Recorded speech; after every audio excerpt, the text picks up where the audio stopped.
Magandang araw po. Sana po'y nasa mabuti kayong kalagayan. Ako po ulit si Obet.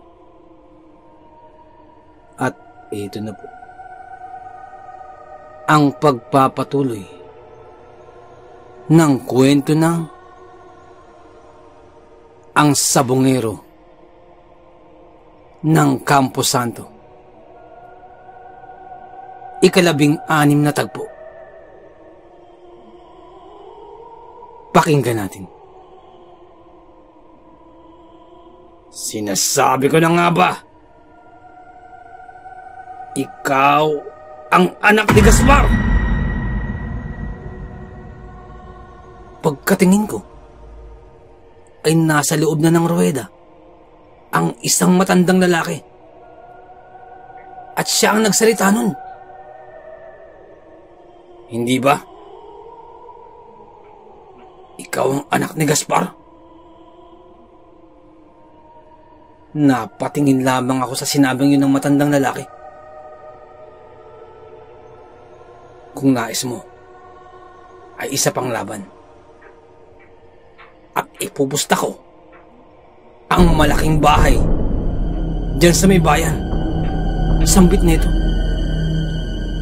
Hindi ba iyon ang ipinundar ni Gaspar ng iyong tatay at sabay ngisi nito na parang nanunuya? Subalit nananatiling tikom ang aking bibig at hinayaan ko lamang siyang magsalita. Ano? Kakasa ka ba? O para kang ama mo na isang duwag? Kakasa ka ba? Nagkakataon mo na mabawi ang bahay na yun. Hindi ba't iyon ang inyong nais? Sambit pa ng matandang lalaki. Subalit, kinakailangan ngayon din maganap ang laban. Hindi bukas, hindi sa sunod na araw, hindi sa sunod na linggo. Ngayon din, gaganapin ang laban. Sambit pa ng matandang lalaki. Dahil dun, ay napabulong sa akin si Unyo. Pichong, kakasaba tayo. Hindi kaya pagod na sila Buyo? Parang pagod na sila Buyo kanina pa eh. At parang natamaan din ito ng matindi. Sambit pa ni Unyo. Kami naman namang Delphine ay maigi naming tinitingnan sila Buyo kung nagalusan o may tamang iniinda. Napakaraming naglalaro sa aking isipan ng mga sandaling yun. Ako, Pichong, tingin ko, huwag ka munang lumaban. Mukhang pagod na sila Buyo eh. Bulong pa muli ni Unyo. Oo, Pichong. Mukhang matinding laban ang naganap kanina. Mukhang sinuwerte na lang. At hindi napuruhan sila Buyo sa laban na yung kanina. At kagaya ng sinabi ni Unyo, tingin ko ay wag munang ilaban din sila Buyo. Mukhang pagod nga sila Buyo. Mungkahi pa namang Delphine. Dahil doon ay nagsalita ako. Hindi. Hindi natin ito palalagpasin. Lalabanan natin ang manok ng matandang yan.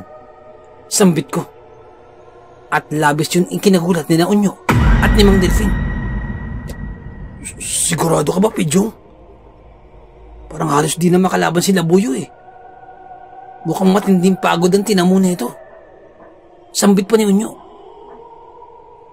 Unyo, yan ang ibinili ni Chong Alejo, na kapag naghamon uli ang matandang yan, ay huwag na natin daw itong palalagpasin. Sariwa pa yun sa aking gunita. Ang sinabi na yun ni Chong Alejo. Tugon ko. O ganun ba? Oo, Unyo. Kaya kasahan mo ang laban. Kasahan mo. Sambit ko. Nung mga sandaling ito, ay nag-aalangan pa si Unyo at parang ayaw niya. Sige na, Unyo. Sabihin mo na. Nakakasahan natin ang kanyang hamon. Dagdag ko pa. Nang biglang humalakhak si Unyo. Ha ha ha ha ha! O sige ho! At kung ano man ang inyong pangalan, Ginoo, na matandang lalaki, na hindi ko alam ang pangalan, kakasahan ko ang inyong laban. Tatanggapin ko ang inyong hamon. Sambit pa ni Unyo. At pagkakasa sa hamon, ay biglang ngumisi ulit ang matandang lalaki. Mabuti naman, iho. Yan ang matagal ko nang inaantay. Sambit pa nito. Pero bukod dun, ang nais ko ay tatapatan nyo ang aking pusta.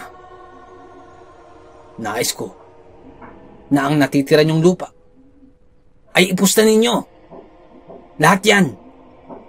Pati ang mga hawak ninyong pera. Dagdag pa nito.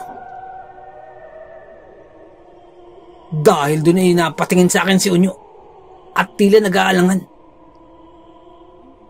Pidyong, anong gagawin ko? Sigurado ka ba dyan?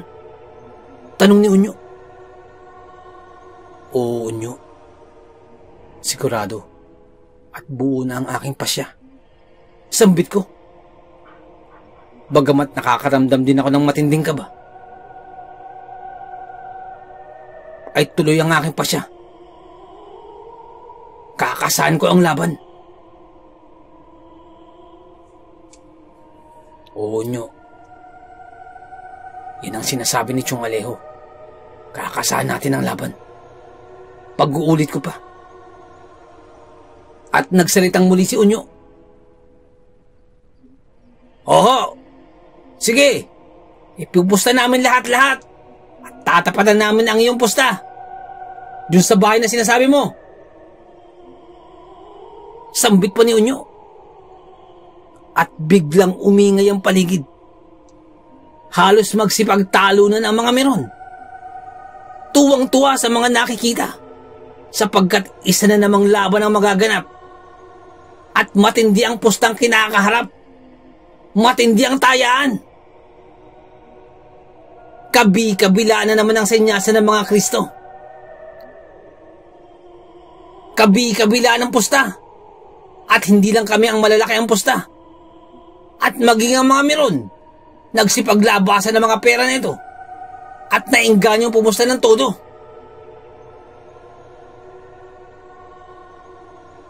Subalit, ito ang unang pagkakataon na lalaban sila Buyo ng ganitong sitwasyon. Kakatapos lamang ng laban. Tapos ay lalaban ulit. Halo-halong bagay ang dumadaloy sa aking isipan. At maging sina Unyo at Mang Delfin ay hindi sang-ayon na lalaban ulit sila Buyo matapos ang naunang laban. Subalit,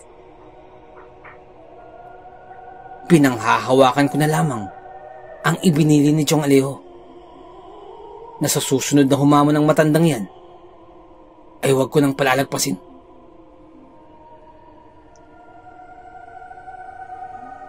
Ilang sandali pa ay biglang sumenyas ang matandang lalaki sa isa sa mga meron na parang may pinakuha. Kasunod nun ay lumabas ito ng ruweda. Ako naman ay nagmamanman lamang. Tinitingnan ko ang kanyang kilos. Ilang sandali lamang ay bumalik na ang matandang lalaki at hawak-hawak na ito ang isang bayong na butas-butas ang gilid. At muli itong pumasok ng ruweda. Pagkapasok ng ruweda ng matandang lalaki, ay muling umalagwa ang ingay sa paligid. Nagsisipagtalo na ng mga meron. Nagpapalakpakan pa. At kasunod nun, ay kinuha ng matanda ang nasa loob ng bayong. Isa itong panabong, subalit kulay itim na panabong. Isang itim na panabong. May kakaibang kaba akong naramdaman pagkakita ko pa lamang sa panabong na yun. Itim na itim ang kulay kaysa ang anggulo ko man tingnan. At ilang sandali pa ay binulungan ako ni Mang Delfin. Nakakapangilabot ang manok na yan. Parang may kakaiba. May kakaiba sa panabong na yan. Sambit pa ni Mang Delfin. Nang ilang sandali pa, ay naramdaman kong umiinit ang suot-suot kong bigis. At habang papalapit ang matandang lalaki, ay lalong umiinit ang bigis. Umiinit ito ng husto. At kasunod nun, ang higpit ng pagkakahawak sa akin ni Mang Delfin. At bigla siyang napabulalas. Diyos ko po! Napasambit na lamang si Mang Delfin. Pidyong, nakakita mo ba yun? Bulong pa sa akin ni Mang Delfin na medyo natataranta.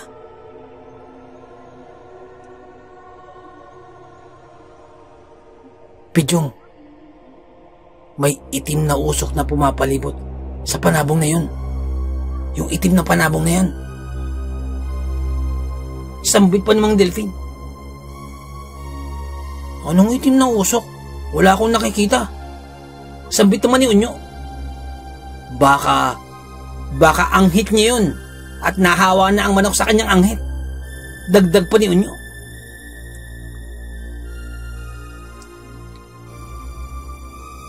Sabi ko sa inyo.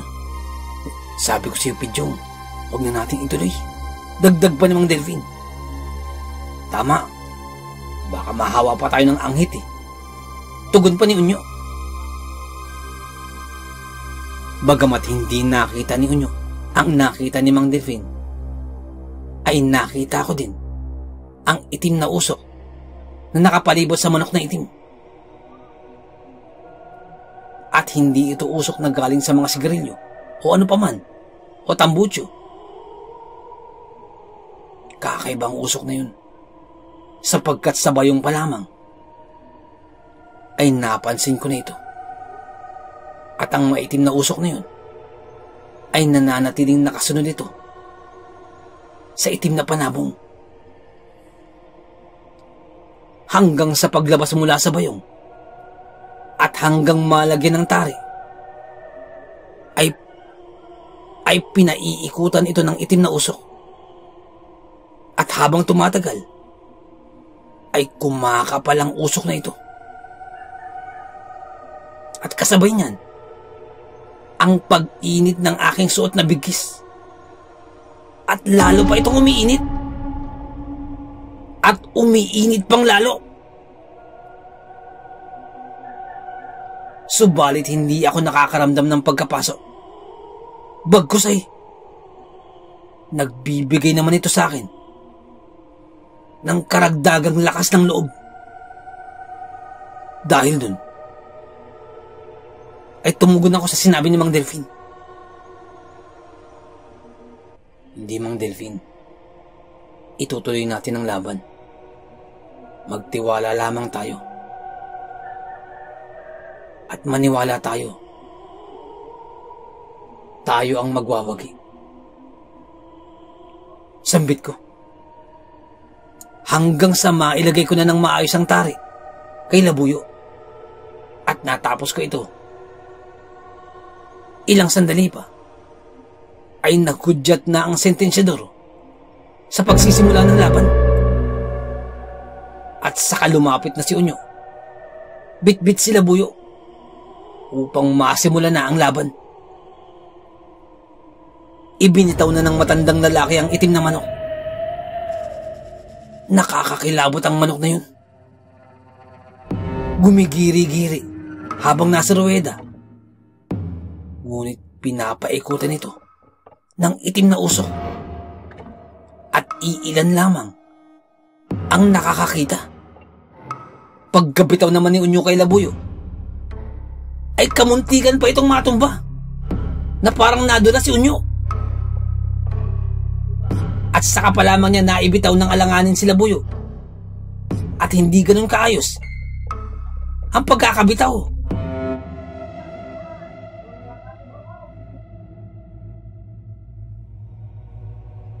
At kaagad nagtungo sa gilid si Unyo. Pichong, bigla akong nakaramdam ng pagkahilo. Hindi ko lang pero kamuntikan ako bumagsak. Biglang nagblanko ang aking paningin. Sambit pa ni Unyo. Mayroon lang kakaiba sa manok na yun. At sa matandang yan. Sambit pa ni Unyo. Ako naman ay kitang-kita ko pa ang butil-butil na pawis ni Unyo mula sa kanya noohan. Ilang sandali pa ay nagsisigawan na ang mga tao sa paligid, sapagkat nagsalpukan na ang dalawang panabong. At mula sa uling salpukan ay bumagsak si Labuyo. Tila napakalakas ng itim na panabong na yun. At bukod pa ron, ang bilis ng kilos na ito. Nakabangon naman agad si Labuyo. At muli ay nagharap ang itim na manok at si Labuyo. Nang bigla namang umangat ang itim na manok, subalit sumabay din naman si Labuyo. Sunod-sunod na palo ang pinakawalan ng itim na manok sa ere, mula sa taas hanggang paglapag nito. At bagsak muli si Labuyo. At sa pagkakataong ito, ang sama ng pagkakabagsak ni Labuyo. Pangalawang beses nang bumagsak ni Labuyo sa laban na ito. At pagkatapos bumagsak, ay hindi agad ito makabangon. Nilapitan pa si Labuyo ng itim na manok habang hindi pa ito bumabangon. At ginirian pa at gumiri pa ang itim na manok. At biglang kinapitan sa ulo si Labuyo. At saka pinupog ito ng palo. Sunod-sunod na palo ang pinakawalan ng itim na manok. Wala na! Talo na! Talo na yung manok nyo na yan! Talo na ang manok mo, Hulyan! Talo na! Ito na ang katapusan ng manok nyo! Sigaw pa ng mga meron. At halos nagtatalo na ang mga ito. At ilang sandali pa, napatingin na lamang sa akin si Unyo, habang napapailing na lamang at tila nawawalan na ng pag-asa. Mayari na tayo ngayon sa laban na ito. Pagpapahiwatig pa ni Unyo. Pinupog ng itim na manok si Labuyo. Walang humpay. Parang hindi ito napapagod. At halos hindi na maganda gulapay si Labuyo. Halos hindi na makatindig. At kitang-kita ko ang pagngalit ng itim na manok. Walang humpay ito sa pagpupog kay Labuyo. At napayo ko na lamang si Mang Delpin nung tagpo ngayon. At si Unyo ay napatalikod na lamang din.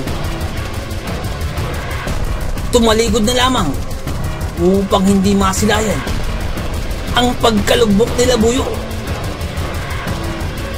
Ito ang kauna-unahang pagkakataon na makita ko na ganito kadihado si Labuyo. Maging ako'y nakakaramdam ng matinding awa sa aking manok. Kung maaari lamang ay awatin ko na ang laban. Hindi na makatayo pa si Labuyo. At hinahayaan lamang ito ng sentensyador. Hindi pa ito umiendra. At hinahayaan lamang na pupugin ng itim na manok si Labuyo. Hanggang sa tumigil sa pagpalo ang itim na manok. Pagkatigil ay naglakad na lamang ito palayo. at tinitingnan-tingnan lamang si Labuyo. At sa itsura ni Labuyo ay parang hindi na ito makakatayo pa. Nagkandalasog-lasog na ang kanyang mga balahibo. Kalunos-lunos ang kanyang kalagayan. Parang hindi na makakatayo pa talaga. Nagtatalo na ang mga meron. Lalo na ang mga nakataya laban kay Labuyo. Amoy panalo na! Ramdam na namin ang simoy ng panalo! Sigaw ng mga ito at sabay tawanan pa. At karamihan ng mga yun ay mga kaanak namin. At ilang minuto pa ang lumipas ay tila hindi na gumagalaw si Labuyo. At saka pa lamang lumapit ang sentensyador at saka tiningnan si Labuyo. Dadamputin na ng sentensyador si Labuyo at mukhang itatanghal ng panalo ang manok na itim. Nang biglang pumasag si Labuyo at saka pilit itong tumayo mag-isa. At nang makatayo nga si Labuyo ay nagsipagsigawan muli ang mga meron sa loob ng sabungan. Wala kang kadala-dalang manok ha? Buhay ka pa pala ha? Gagawin ka namin pinikpikang manok. Sambit pa ng mga meron. At pagkatayo ni Labuyo ay biglang sumugod ang itim na manok. At bago pa lumapit kay Labuyo, biglang umangat ang itim na manok. Lumipad ito upang magpakawala muli ng sunod-sunod na palo. Pumailalim si Labuyo upang maiwasan ang sunod-sunod na palo ng itim na manok. Pagkalapag ng itim na manok ay saka biglang lumipad si Labuyo at sinalubong ng palo ang papalapag na itim na manok. Subalit nakapalo pa nga ang itim na manok. Nagpalitan pa ang mga ito ng palo at bagsak muli si Labuyo. Napakalakas ng itim na manok at nakalapag pa ng maayos ang itim na manok. Subalit pagkalapag ay naglakad ito palayo. At habang naglalakad ay biglang nag-iba ang lakad nito. At mukhang hindi na pantay ang tindig. At biglang nawala ang tikas ng tindig nito.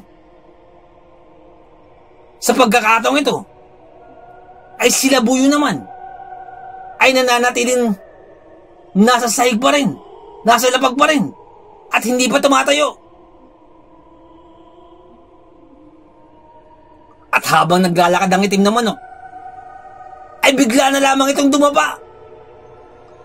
Nalabis ikinagulat ng mga maiingay na meron kanina.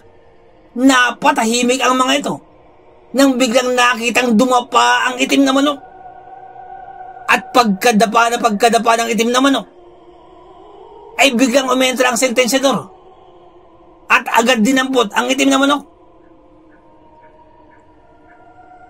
Dadamputin na rin ang sentensyador si Labuyo.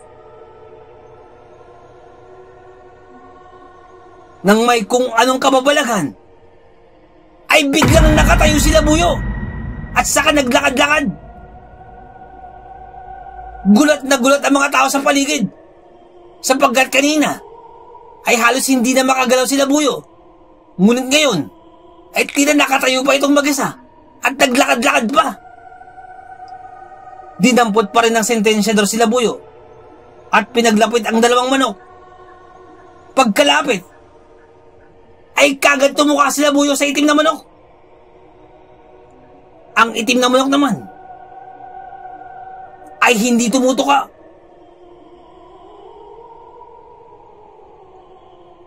Nag-antay pa ng ilang minuto. Ang tumutuka lamang ay si Labuyo. Kasunod nun ay pilit pinatatayo ng sentensyador ang itim na manok. Hanggang sa bigla na lamang lumaylay ang ulo nito. Biglang tumahimik ang sabungan. Gulat na gulat ang mga tao. Halos hindi makapaniwala. Liyamadong-liyamado kanina. At biglang lumaylay ang ulo ng itim na manok. Si Unyo naman ay halos magpasirko-sirko sa loob ng ruweda. Tuwang-tuwa sa galak. Panalo kami! Panalo kami! Panalo! Sigaw ng sigaw si Unyo. At maging si Mang Delfin ay napatalon at pumasan sa akin likuran dahil sa tindi ng tuwa sa panalong yun. At wala nang nagawa pa ang sentensyador kung hindi itaas sila buyo at tanghali na. Panalo! Panalo sila buyo! Subalit pagkatanghal yun ay biglang pumalibot ang mga kaanak namin sa ruweda na parang hindi matanggap ang pagkatalo ng itim na manok. At kasunod nun ay nagsalita naman ang matandang lalaki. Alam nyo mga iho, mga magkakamag-anak tayo dito. Hindi ba't anak ka ni Gaspar? At kung anong naganap nung mga nakaraang taon, ay kalimutan na natin yun. Magkakamag-anak tayo dito. At iisang dugo lang mga ang nananalaytay sa ating mga ugat. Hangga't kailangang magkakasundo-sundo tayo, kalimutan na natin ang mga hidwaan. At dahil dyan, ay may inilabas na inumin ang matandang lalaki at iniaabot sa akin. Ito ay tanda ng ating pagkakaisa at tanda ng ating pagkakaayos. Limutin na natin ang mga hidwaan ng mga nakaraan. Kalimutan na natin ang mga lumipas. At iyo, inumin nyo ito.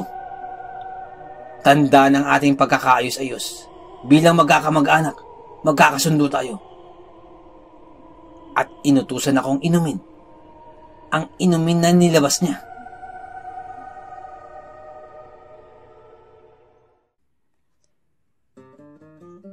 Nais ko lamang pong magpasalamat sa lahat po ng sumusuporta sa ating channel. Sa lahat po ng ating mga subscribers. Sobrang salamat po sa lahat po ng ating mga silent listeners. Maraming salamat po. At sobrang salamat din po sa suporta, sa pakikinig po at patuloy po na pagsuporta sa ating channel. Lalong-lalo na po sa mga matatagal na pong tagapakinig ng ating channel. Mga OFW listeners po na mula po sa iba't ibang panig po ng mundo. Maraming salamat po. Ganon din po sa mga listeners po natin na mula po sa iba't ibang panig po ng kapuluan po ng Pilipinas. Maraming salamat po. At ganon din po sa mga nagpapadala po ng mga kwento po sa ating channel po. Maraming salamat po sa inyo. Sobrang laking pasasalamat. At sa kabila po ng pagpapahinga po natin ng matagal-tagal, ay patuloy pa rin po ang inyong suporta. Maraming salamat po. Nais ko lamang pong i-shoutout si Boss Hads dyan po sa may Saudi. Boss, shoutout po. Maraming salamat po sa pakikinig at ingat po kayo dyan palagi. Shoutout din po sa Diet Family dyan po sa may Kalinog, Iloilo. Shoutout po sa inyo. Maraming salamat po. Ang shoutout po ito ay mula po kay Boss Val Diet. Boss, shoutout po. Maraming salamat po. Shoutout din po kay Boss June G. Alcantara. Boss, maraming salamat po sa pakikinig. Shoutout po sa inyo. Shoutout din po kay Boss Robert Fidelis dyan po sa may Doha, Qatar. Boss, shoutout po. Maraming salamat po sa pakikinig. Ingat po kayo dyan palagi sa Doha. Shoutout po sa inyo. Maraming salamat po. Nais ko lamang pong i-shoutout si Ma'am Annabel Apruebo. Pasensya na po at hindi ko po kayo na-shoutout agad, ma'am. Shoutout po sa inyo, maraming salamat po. Ganun din po kay Boss Baby Langka, maraming salamat po. Kay Ma'am Annie Viloria, maraming salamat po. Kay Ma'am Mary Asilar, dyan po sa may UK, maraming salamat po. Kay Ma'am Janet Verga, dyan po sa may Qatar, maraming salamat po. Kay Ma'am Liza Arcega, maraming salamat po. At shoutout din po sa Manhattan Hamburger and Restaurant, dyan po sa may Bucandalia 3, Imus, Cavite, maraming salamat po. Shoutout po sa inyo. Kay Boss Fernando Marcos, dyan po sa may Antipolo, maraming salamat po. Kay Ma'am Christy Harm, dyan po sa may Hamburg, Germany, maraming salamat po. Kay Tata Estong Nestor Bauyon, dyan po sa may London, England. Kay Boss Hads, dyan po sa may Saudi, maraming salamat po. Shoutout din po sa mga kaibigan po ni Boss Benji, na Boss Rudy The Boy Valera and family, Ma'am Ritz Consulta and family, kay Boss Sir Christian Vergara and family, kay Eman Cueto and Ariel Cueto and family, kay Boss Rodelio Jelay Maglinaw and family, kay Boss Ted Williams Amutan and family, shoutout po sa inyo. Kay Boss Fascio Hernandez and family, shoutout po. At sa Dangkalan family, at sa 3 angels po ni Boss Benji na sina Eliza Bryce, Alia Briel, Olivia Norin Elise, at sa wife po ni Boss Benji na si Ma'am Maylin Dangkalan, shoutout po sa inyo. Maraming salamat po. Sobrang salamat po sa suporta. Kay Boss Carmelo Aroy, boss, shoutout po. Kay Boss Malvin Esguera, shoutout po sa inyo, boss. Kay Boss Miguel Doris Kibel, shoutout po sa inyo. Kay Ma'am Imelda Pasua, ma'am, shoutout po sa inyo. Maraming salamat po. Kay Ma'am Elizabeth Arnaiz, shoutout po sa inyo, ma'am. Maraming salamat po. Kay Ma'am Rosie de Mesa, ma'am, shoutout po sa inyo. Maraming salamat po. God bless po sa inyo at sa inyong family. Kay Boss Klein Henry C, shoutout po. Sa Villaruel family, dyan po sa may San Jose del Monte, Bulacan. Kay Boss Rene Villaruel, shoutout po sa inyo. Kay Boss Ariel Del Mundo, dyan po sa may Brunei, shoutout po sa inyo. Ingat po kayo dyan palagi. Ganun din po sa Pan de Pain Bake Shop at Trent Agusan del Sur. Ang shoutout po ito ay mula po kay Boss Robin Salvador, shoutout po.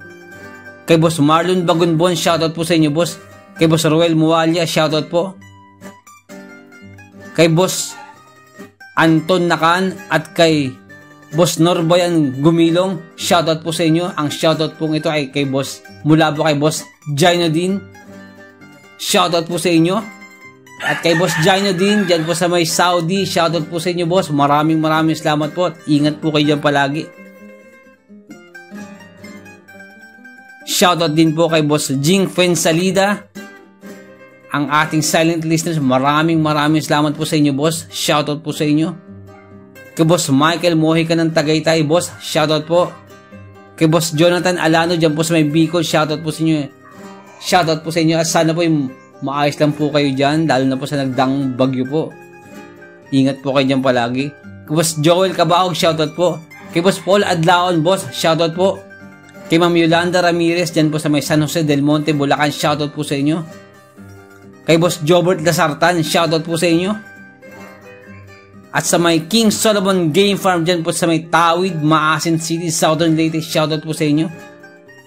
Shoutout din po kay Igan Orgia, dyan po sa may Tagkawayan, Quezon, shoutout po sa inyo. At sa mga taga Libutan, Mamasapan ng Maguindanao, shoutout po sa inyo. Ang shoutout po ito ay mula po kay Boss Jaino din, shoutout po sa inyo. Kay Boss Julius Apara, shoutout po. Kay Boss Ryan Pilaes, dyan po sa may New Zealand, maraming salamat po. Isa po sa ating mga silent listeners, maraming salamat po, boss. Kay Boss Bernard Pineda, boss, shoutout po. Shoutout din po sa mga Catmon Boys, dyan po sa may Makati. Ang shoutout po ito ay mula po kay Boss Rene Villarreal. Maraming salamat po. Shoutout po sa inyo. Shoutout din po sa Salvador family, kina Donna Salvador, Andrea Von Salvador, Alita Salvador, at kay Kaiska Salvador. Mga silent listeners po natin dito sa may Pundisyon Santa Cruz, Angat, Bulacan. Shoutout po sa inyo. Ang pagbati pong ito ay mula po kay Boss Randy Salvador. Boss, shoutout po. Maraming salamat po. Shoutout din po kay Ma'am Vilma Verano, dyan po sa may Banawa, Cebu City. Ang shoutout pong ito ay mula po kay Boss Roel Verano. Shoutout po. Ang shoutout pong ito ay mula po kay Boss Roel Verano. Shoutout po. Daghang salamat, boss. Shoutout din po sa family po ni Boss Aquila Misahon, dyan po sa may Barangay Niogan, Pililla, Rizal. Shoutout po at maraming salamat po. Nais ko lamang pong i-shoutout si Boss June Tupas. Boss, shoutout po. Maraming salamat po. Nais ko lamang din pong i-shoutout ang asawa po ni Boss Val Dayot, dyan po sa may Barangay Banban, Calinog, Iloilo. Maraming salamat po. Shoutout po sa inyo dyan. Nais ko lamang pong i-shoutout si Boss June Tupas at sa mga kasamahan po niyang mga pulis dyan po sa may Tarlac City Police Station. Maraming salamat po sa pakikinig. Shoutout po sa inyo. Ingat po kayo yan palagi. Shoutout po sa inyo mga boss. Salamat po. Nais ko lamang pong i-shoutout si Chief Engineer ng LCT 908, Chief Engineer John Moises Tampos Bungkawil. Boss, shoutout po. Maraming salamat po sa pakikinig. Shoutout po sa inyo. Ingat po kayo dyan palagi. Shoutout din po sa mga kaibigan po ni Boss Benji. Boss, shoutout po. Maraming salamat po sa pakikinig. Shoutout po sa inyo dyan. Ingat po kayo palagi. Kay Boss Rudy Daboy Valera, kay Boss Rich Consulta, kay Boss Christian Vergara, kay Boss Ted William Amutan, kay Boss Rodel Jelay Maglinaw. Shoutout po sa inyo. Kay Boss Pasio Hernandez, shoutout po sa inyo. Kay Boss Eman Cueto, shoutout po sa inyo. Kay Boss Ariel Cueto, shoutout po. At sa bayaw po ni Boss Benji, na si Boss James Mariano, at ang kanyang pamilya po, family po ni Boss James Mariano, shoutout po sa inyo. At sa 3 lovely angels po ni Boss Benji na sila Eliza Bryce, shoutout po sa inyo. Aliyah Briel, Olivia Norin Elise, at sa wife po ni Boss Benji na si Ma'am Maylin Dangkalan, shoutout po sa inyo. At sa lahat po ng nakikinig dyan po sa may Darasa, Tanawan City, Batangas, shoutout po sa inyo. Maraming salamat po sa pakikinig. Shoutout po sa inyo. At kay Boss Benji po, shoutout po. At sa Dangkalan family, at sa buong kapuluan po ng Pilipinas, shoutout po sa inyo. Maraming salamat po. Boss Benji, shoutout po sa inyo. Maraming salamat po sa inyo.